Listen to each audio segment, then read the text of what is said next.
Assalamualaikum warahmatullahi wabarakatuh. Sampurasun. Perkenalkan, nama saya Syahrani Ainunisa, NPM 180210210210028, Program Studi Sastra Sunda, Fakultas Ilmu Budaya, Universitas Padjadjaran. Di sini saya akan mempresentasikan materi mengenai naskah Sunda kuno dengan tema naskah Sewaka Dharma. Presentasi ini ditujukan untuk memenuhi tugas mata kuliah bahasa dan kebudayaan Sunda kuno yang diampu oleh Dr. Andes Undang Ahmad Darsa MHum, Bapak Rahmat Sofian SS MHum, dan Bapak Aditya Pratama MHum. Baiklah, sekarang saya akan menyampaikan identifikasi naskah Sewaka Dharma. Naskah Sewaka Dharma termasuk salah satu dari 10 naskah Ciburuy, salah satu kabuyutan pada masa Sunda kuno. Kabuyutan Ciburuy adalah tempat menuntut agama kaum intelektual masa dulu. Ini terletak di Bayongbong, Garut, Jawa Barat. Dilihat dari terminologinya, Sewaka diartikan sebagai pengabdian. Jadi, Sewaka Dharma adalah pengabdian kepada Dharma. Naskah Sewaka Dharma merupakan naskah yang dibuat pada zaman Sunda pra-Islam atau pada zaman kebudayaan Hindu-Buddha akhir sebelum adanya Islam di Tatar Sunda, yaitu antara abad ke-15 sampai dengan abad ke-16. Namun, meninjau dari aksaranya, Sewaka Dharma ditafsirkan atau diperkirakan ditulis pada abad ke-14. Dari segi bahasa dan aksara yang digunakan, naskah Sewaka Dharma menggunakan aksara Sunda kuno. Naskah Sewaka Dharma merupakan naskah Sunda kuno yang ditulis menggunakan huruf dan bahasa Sunda kuno. Ditulis di atas daun lontar dengan cara digores menggunakan pesel pengat. Naskah Sewaka Dharma disebut dengan Propak 408. Naskah ini merupakan milik Museum Nasional Jakarta. Jumlah halamannya ada 37 buah, 74 halaman. Namun yang bertulisan hanya 67 halaman. Bentuk huruf dalam naskah ini adalah huruf Sunda periode akhir. Naskah Sewaka Dharma terdiri atas 4 propak, 4 naskah paralel. Naskah pertama yang diterjemahkan oleh Dana Sasmita 1987 dengan judul Sewaka Dharma, Sahyang Siksakan dan Karesian, Amanat Galunggu, transkripsi dan terjemahan. Naskah kedua menjadi bagian dari naskah Ciburuy 1, naskah ketiga berada dalam peti 2, dan naskah keempat tersimpan dalam peti 3, koleksi Kabuyutan Ciburuy, Garut. Secara garis besar, naskah ini berisi tentang uraian kelepasan yaksa yang menekankan pada penggunaan tenaga, ucapan, dan tekad yang sesuai dengan tuntutan dan petunjuk Dharma. Naskah Sewaka Dharma disusun dengan tujuan pembaca masyarakat umum pada zamannya. Hal ini bisa dari bahan atau media yang digunakan dalam penulisan naskah ini, yakni terbuat dari daun lontar yang cara penulisannya digores menggunakan pesel pangar.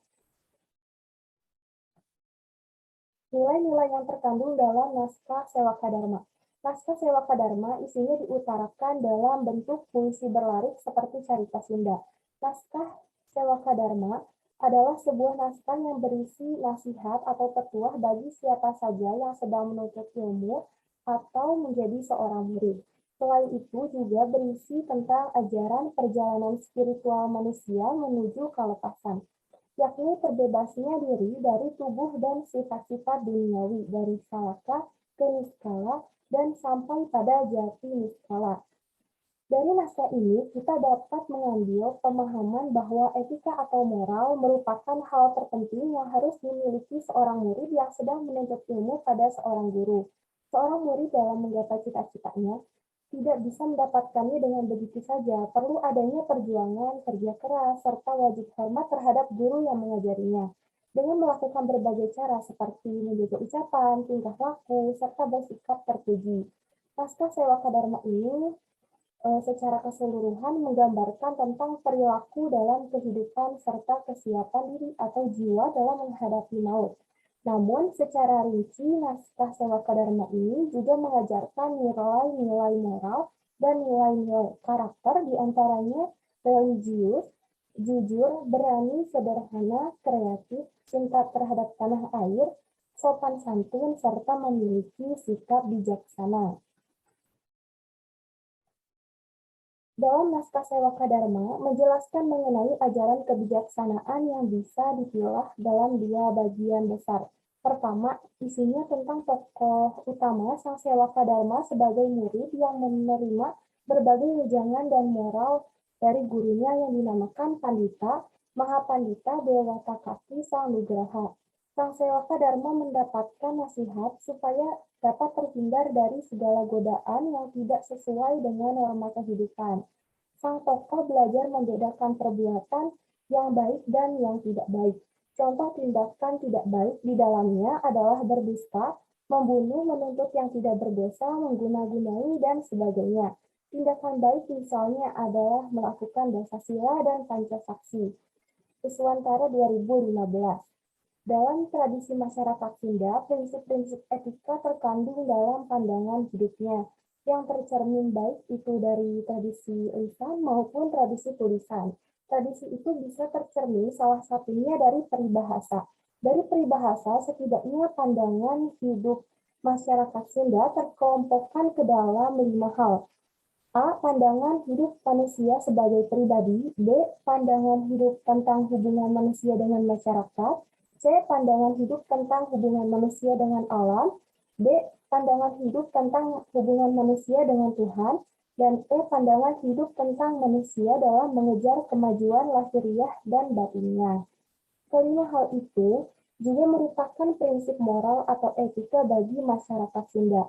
Pertama, orang Sunda berpandangan bahwa manusia harus punya tujuan hidup yang baik dan senantiasanya sadar bahwa dirinya hanya bagian kecil dari alam semesta.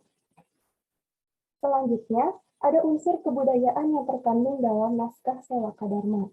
Unsur kebudayaan yang terkandung dalam naskah ini adalah sistem religi dan sistem pengetahuan. Sistem religi adalah suatu sistem yang berkaitan dengan keyakinan-keyakinan yang berorientasi kepada suatu komunitas moral yang disebut umat.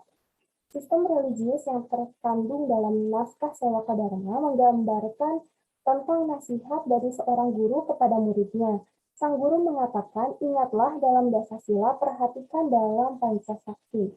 Maksud dasasila adalah 10 larangan atau ajaran yang menjadi sendi ajaran Buddhisme. 5 yang pertama disebut pancasiksa, yaitu larangan seperti berbohong, mencuri, dan membunuh bagi semua umat Buddha. 5. Yang terakhir berupa larangan tentang kenikmatan ragawi berlaku hanya bagi golongan pendeta. Adapun yang dimaksud dengan pancasakit adalah 5 macam penyakit, yaitu loba atau serakah, moha atau kebodohan, dosa atau kejahatan, mana atau takabur, dan udaca atau keangkuhan. Dana Sasmita 1987.